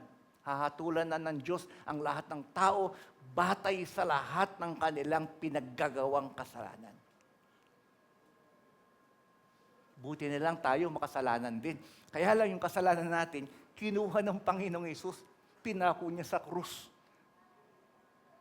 Kaya ligtas tayo. Kaya hindi na tayo haharap sa Great White Throne Judgment. Dahil si Kristo na ang namatay para sa atin. Yung ibang tao ayaw kay Kristo o ayaw niya sa Panginoon. Babayaran niyo kasalanan niyo. At ang kabayaran ng kasalanan, impyerno. And they were judged, each one of them, according to what they had done. Then death and Hades were thrown into the lake of fire. Ang kamatayan, kasi yung mga taong hindi Christian ngayon, nasa impyerno pa rin sila. Hindi pa ho yun ang dagat-dagatang apoy. Pagkatapos po ng kamatayan at sa impyerno, kukunin sila at dadalhin po sa Great White Throne Judgment, Final Judgment, hatulan na ni Lord. Ito, guilty ka. Ang kabayaran, itapon sa dagat-dagatang apoy ng impyerno, doon na ilalagay ang mga tao. By the way, pag napunta ang tao sa dagat-dagatang impyerno, meron silang katawan na katulad ng sa atin, na hindi namamatay. Why? Because remember in the book of Genesis, God created man in His own image. One of the image of God is that He lives eternally. Ang Diyos ay nabubuhay magpasawalang hanggan. That is one of the image of God. Kaya lahat ng tao nilikha ng Diyos ay may buhay na walang hanggan. Either nagugugulin mo sa impyerno o gugugulin mo sa langit, lahat ng tao may buhay na walang hanggan. Mamimili ka lang. Saan mo gusto magbakasyon? Sa langit o sa impyerno? Ang bakasyon doon walang katapusan. Dagat-dagat ang apoy ng impyerno. Kaya sabi ni Lord sa Matthew chapter 24, verse 21, there has never been time like it. Walang katulad ng araw na yon. Grabe yun, lalo na in verse 14, death and Hades were thrown into the lake of fire.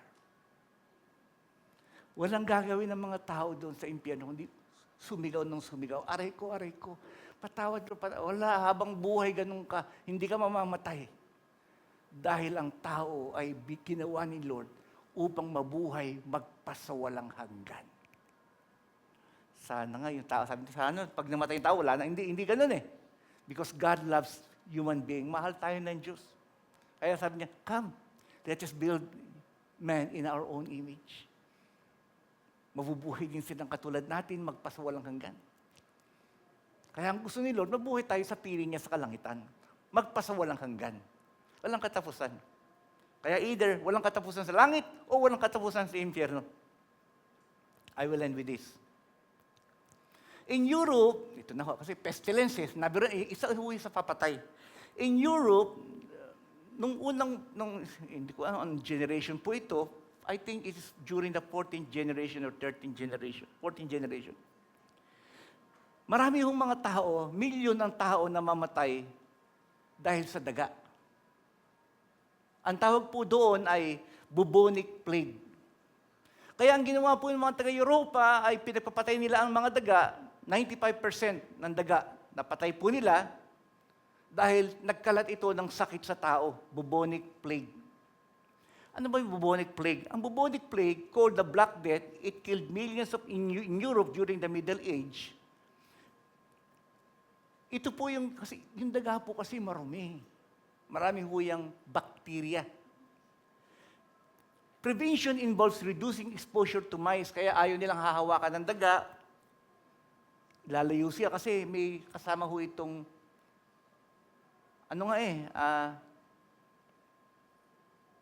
bakterya. Isa ho yun.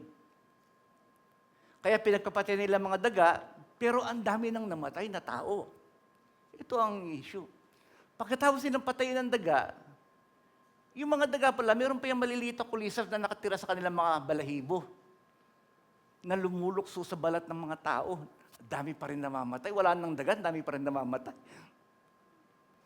At yung mga daga, nagpupunta ho sa bukid nila at pinagkakain yung kanilang mga mais, yung kanilang mga tanim. At doon nalason ang mga tao. Milyon-milyon ang namatay. Daga pa lang ho yun. Dito nga sa Pilipinas, ihilan ng daga Leptospirosis. Baha pa lang ho yun. Why wondered the people in Europe in the 14th century were wiped out by bubonic plague? Because the rats go to the field and spoil the grain and corn they eat. Ang tawag po doon ay pestilence. And the Bible says, isa sa papatay sa maraming tao ay peste. Yun nangyari pong COVID-19 sa atin the other years. Kasama po yun sa peste. Hindi ho alam ng tao yun. Akala nila nagkataon lang. May darating pa ho. Grabe, no? The fifth seal determination, ito yung share ko sa inyo kanina, the fifth seal describes the martyred believers who died for Jesus. Ang tawag ko ron, buo ang determinasyon. Yung mga naiwan sa rapture, buo ang determinasyon, nasasampalataya sila sa Panginoon. Revelation chapter 6, verse 9 to 11. Basahin ko lang sa inyo, mabilisan. When he opened the fifth seal, tinanggal ang ikalimang selyo, I saw under the altar the soul of those who had been slain because of the word of God and testimony that they had maintained. They called out in a loud voice, "How long, sovereign Lord, and holy and true, until you judge the inhabitants of the earth and avenge our blood?" Then each one of them was given a white robe that they were told to wait for a little longer until the number of their fellow servants and brothers who were to be killed as they had been was completed. Determinado sila. Hindi kami magpapatatak. Sasampalataya kami kay Lord, kahit patayin kami, determinado sila. Sa loob-loob ko, sana noon yung pag-ginawa yan na wala pang rapture. Di ba? Siseryosuhin mo rin pala ang Panginoon sa Great Tribulation pa. Pwede mo naman seryosuhin ang Diyos ngayon habang wala pang rapture para makasama ka sa rapture. Ito ang malungkot sa akin. Alam ko ito. Pag nag-rapture, hindi lahat ng Kristiyano makakasama. Dahil hindi lahat ng Kristiyano seryoso sa Panginoon. Mahal si Lord. Ang iba pa easy lang. Paglinggo na sa Panginoon, paglunis na sa demonyo. O paano yun? Tapos magra-rapture, maiiwan ka. Hindi ba rin, Pastor, pag naiwan ako, magsisisi uli ako kay Lord. O sige, dadanas ka ng matinding kapigatian. Ayoko ho ng gano'n. Kung ako tatanungin, gusto ko lahat tayo kasama. Walang maiiwan kahit isa. Ang problema ko, hindi ho ako masusunod si Lord Jesus. Dahil siya nakakakita sa atin. Kasi may mga Kristiyano po rito, hindi naman ganong kaseryoso sa Panginoon. Mahal si Lord paminsan-minsan. Hindi naman si Lord ang priority. Nakakaya nga ang mensahe ni Lord, Christ-centered Kaya lang ang Christ-centered natin paglinggo lang. Pag Lunes hanggang Biyernes nasa Facebook tayo at saka YouTube, kung ano-ano pinanonood natin. Paano ka makakasama sa rapture? Kaya sabi ko, isama mo ako, anak. Hindi kita binabawalan tumingin sa YouTube o Facebook. Isama mo ako. By the way, that is the secret of life. Mag-aasawa ka, isama mo ang Diyos. Mamahalin mo asawa mo dahil kay Kristo. Yun lagi yung sinasabi ko. Kung hindi mo mahal ang asawa mo, sorry. Hindi ka makakasama sa rapture. Why? Because in Ephesians chapter 5, verse 23, marriage is a picture of relationship between Christ and the church. Kaya ang tinuturo ng Panginoon sa mag-asawa, magmahalang kayo sa isa't isa. Maging tapat ka sa iyong asawa. Tatanggapin kita. Bang, yun ang isinasaalang-alang ang Panginoong Hesus sa kanyang relasyon sa kanya. Pastor, hindi mo lang alam yung asawa ko, salbahe yan. Kahit na salbahe siya, alang-alang sa Panginoon, mahalin mo ang asawa mo. Yun ang determination.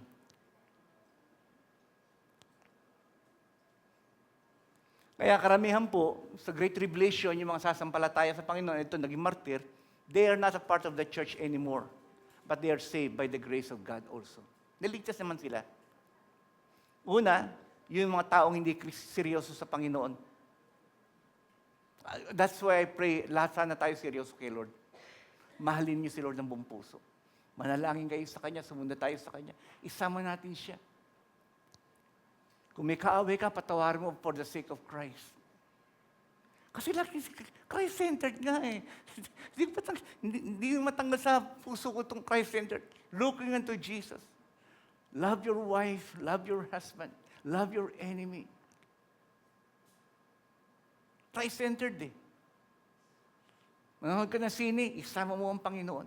Siya pipili ko anong panonoorin. Manonood ka ng YouTube, sama mo ang Panginoon, siya masasabi ko anong panonoorin mo. Babasa ka ng Facebook, sama mo ang Panginoon, siya masasabi ko anong babasahin mo. And so on and so forth. Kalawa, those who accept Jesus after the rapture through the 144,000 Jewish evangelists. Yun yung mga naiwan. And thirdly, those who believe will refuse to take the mark. Yung iba ayaw talaga magpatatak ng 666. Or by the way, sa Europe po, meron na pong microchip na tatakan. Denmark, Switzerland, meron na ho sila. Pakalat na ho yan. That's why I told you, the Antichrist is preparing his way.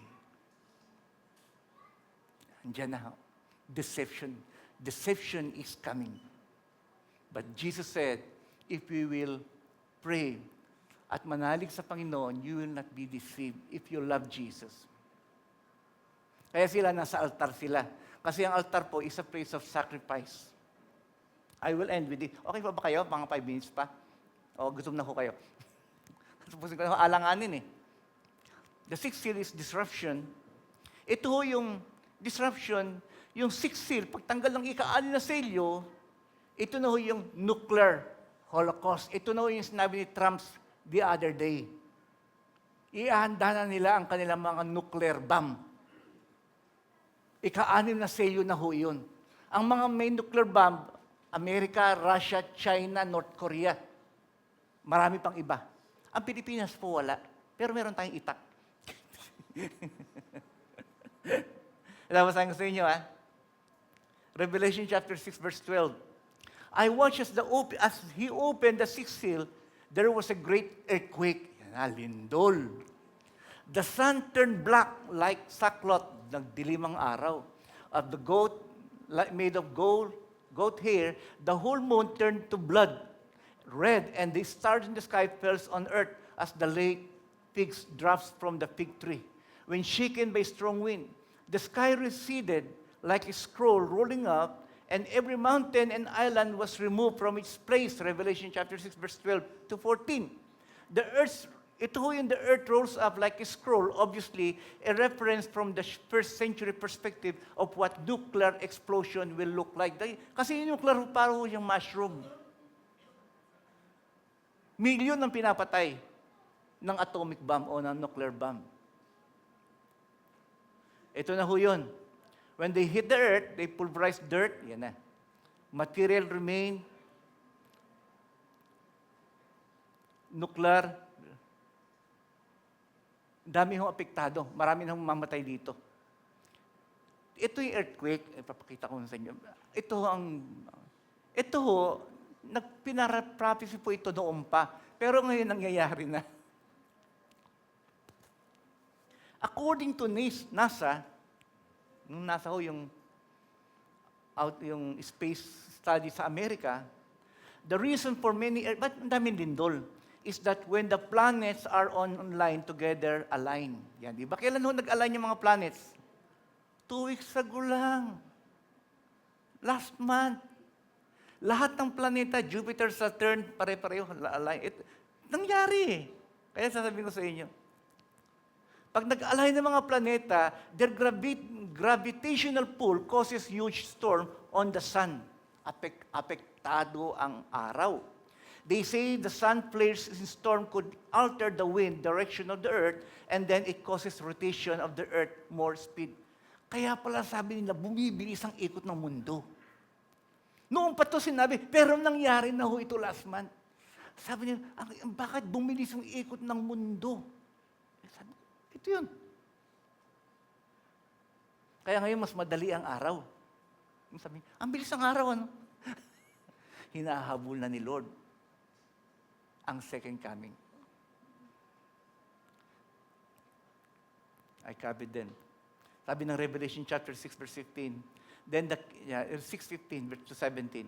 Then the kings of the earth, princes, generals, the rich, the mighty, and every slave, every free man in hidden caves among the rocks of the mountain. Nagtago na sila, takot na sila. They called the mountains and the rocks, fall on us and hide us from the face of him who sits on the throne and from the wrath of the Lamb. Natakot ho sila sa Diyos Ama at Diyos Anak. For the great day of their wrath has come, and who can stand? Friends, Revelation chapter 16, verse 8 to 9, the fourth angel poured out his bowl on the sun and was allowed to scorch people with fire. Tumindi ang init ng araw.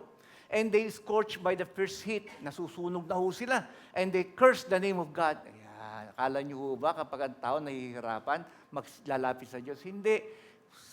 Susumpain pa nila ang Diyos who had the power over this plague. They did not repent and give Him glory. Ang tawag ho nila rito, climate change. Sabi ko, sabihin nyo na ako ng tawag ninyo. Para sa akin, ang tawag ko dyan, Great Tribulation is preparing. Ito na, I will end this. Talaga na. Revelation chapter 16, verse 21. Magugulat ako kayo. Kasi noong kasi binabasa ko ito, wala pa. Ngayon nangyayari na. Kaya excited ako. Revelation chapter 16, verse 21. And great hailstone. Ano yung hailstone? Ito po yung mga yelo na bumabagsak sa langit. Noong una yung mga yelo, parang bulak lang yan. Naglalaro yung mga bata, laro tayo. Yay, may snow. Yan. Ngayon, hindi na ho. And a great hailstone, about 100 pounds each. Ang bigat ng yelong bumubuhos sa lupa ay kasing bigat ng 100. What is 100 pounds convert to kilogram? Almost 50 kilo. Alam po niyo isang 50 kilogram? Kasing bigat ng isang sakong bigas na 50 kilos. Ganyang kalaki. Pinag-aralan ho ito ng mga scientists. Bakit umuulan? Kasi meron na sa Europe, may umuulan ng ganyan. Tapos kasi laki ng itlog. Tapos kasi laki na ho ng bola ng golf. Ngayon, palaki na ho ng palaki. Kasi laki naman sanas. Kaya ang daming kotse sa Europe, basag ang mga salamin. Great hailstone about 100 pounds each fell from heaven on people, and they cursed God for the plague of the hail because the plague was so severe. Palaki ng palaki ang ulan ng yelo. Sa Amerika, sa China, sa Europe, hindi nila maintindihan. Sa loob-loob ko, tagal ko nang nabasa yan. Diba? Friends, here is a time there will be no rain on earth about 3.5 years according to Revelation chapter 11 verse 6. Kaya sabi ni Lord sa Matthew 24, except malibang paikliin ng Diyos ang araw, walang taong maliligtas. Patay sila na. When verse 12, Revelation chapter 6 verse 12. And when he opened the sixth seal, I looked, and behold, there was a great earthquake, and the sun became black as sackcloth full of moon, like blood, and the stars of the sky fell to the earth as the fig tree shed. Kaya yung lindol, pansin nyo, sunod-sunod sa bawat bansa. Even in our country, may malakas pa huy dyan. Kaya sabi ko, ang tanong, ano resulta nito? Ang mga tao ba lalapit sa Diyos? Hindi. Magagalit pa nga sila sa Diyos dahil pinahirapan daw sila. That's why, sabi ni Lord sa Hebrews chapter 3, verse 7, "Therefore, as the Holy Spirit says, today, if you hear His voice, the voice of God, the voice of our Lord Jesus, do not harden your heart as in the rebellion. Kasi ang Panginoon na po ang magpapatigas ng puso ng tao kapag hindi pa rin nakinig ang tao sa Panginoon. Are you afraid? Because we are Christian, we are this church of our Lord Jesus. Hindi ho ako takot. Alam ko, one of these days, mabibigla na lang kayo. Bigla tayong kukunin ng Panginoon sa tunog ng huling trumpeta. I do not know what trumpet is that. But the Bible says, at the last trump, the Lord Himself will descend from heaven with a shout, with the voice of the archangel. And the dead in Christ will rise first. Yung mga Kristiyano namatay, ang unang bubuhayin. Siyempre, pag binuhay sila, lilindol. Katulad ni Lord, na nabuhay si Lord, lumindol, nabuksan yung mga libingan. Galing kayo sa libingan makalawa kahapon. Yung Christian niya, mabubuksan yun. Lilindolin eh.